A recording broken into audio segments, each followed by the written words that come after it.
you got to be real careful what you say out loud. Now, listen, I've covered this a couple 50, 1100 times, but it kind of came up today while we were doing our session. I have my session today here at this conference, and you'd be amazed at the things people say to and about themselves. Now, you guys know, if you watch my channel for more than a couple minutes, I despise things like imposter syndrome because it's just a fancy word for insecurity. But when you say it's a syndrome, it makes it sound like you have some kind of disease that needs a cure. You're just insecure. I don't like, using words like overwhelmed because it's just admitting to losing before you even get your chance. I do understand there are things that are quite overwhelming, but like trying out something new or looking at a new piece of software, nah, fam, you can learn anything. But I think the ones that crush us all the most is when we start applying things that are real problems and say that you have it. You've never been diagnosed for it. Now, if you've been diagnosed, hey, you can turn this video off right now because I'm not talking to you. You understand what the real traumas is. But I know that people in conversation, in passing, will say things like they have OCD or they have anxiety or they have imposter syndrome, or I heard a whole bunch of different ones. Yeah, one of the craziest one is like lacking confidence. Everybody is unconfident about the thing that they're about to do until they start doing it and realize you're good at it. But if you only do the things you are good at, you can't ever, that's a rough rate of one. How do you know you became good at that? Right? So let's say you're a pretty decent swimmer or a pretty decent golfer. How did you know that you were a decent swimmer or a decent golfer? At some point you weren't.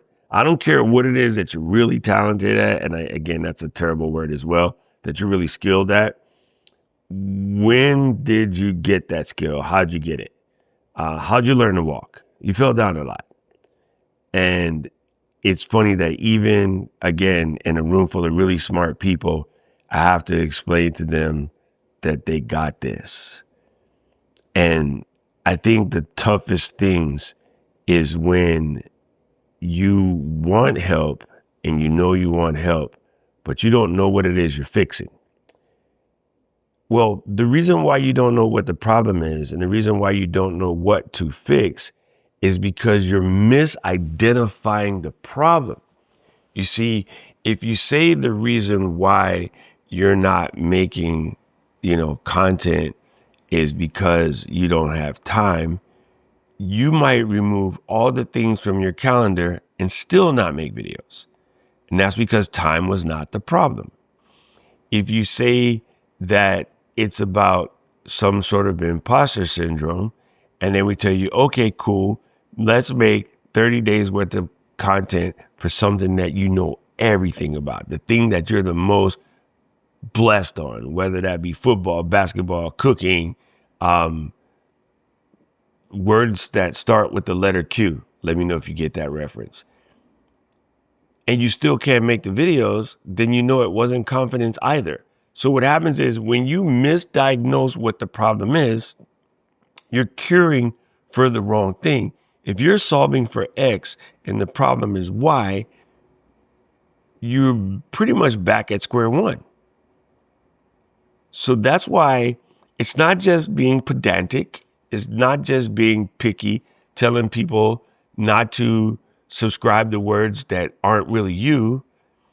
It's because it will send you down the wrong path of trying to solve a problem that you don't necessarily have. And then you might think you solved it and still find yourself stuck. And so people say, well, at first I thought it was so-and-so and then I did it, but my content's still not working. And then I tried, new thumbnails or whatever, but then my content's still not working. That's because you aren't clear on what your holdup is. So ways that you can solve what it is you're really stuck on. Have conversations with your favorite LLM. Really good one. For instance, let's say you're putting out newsletters or sales letters and you don't feel like they're converting.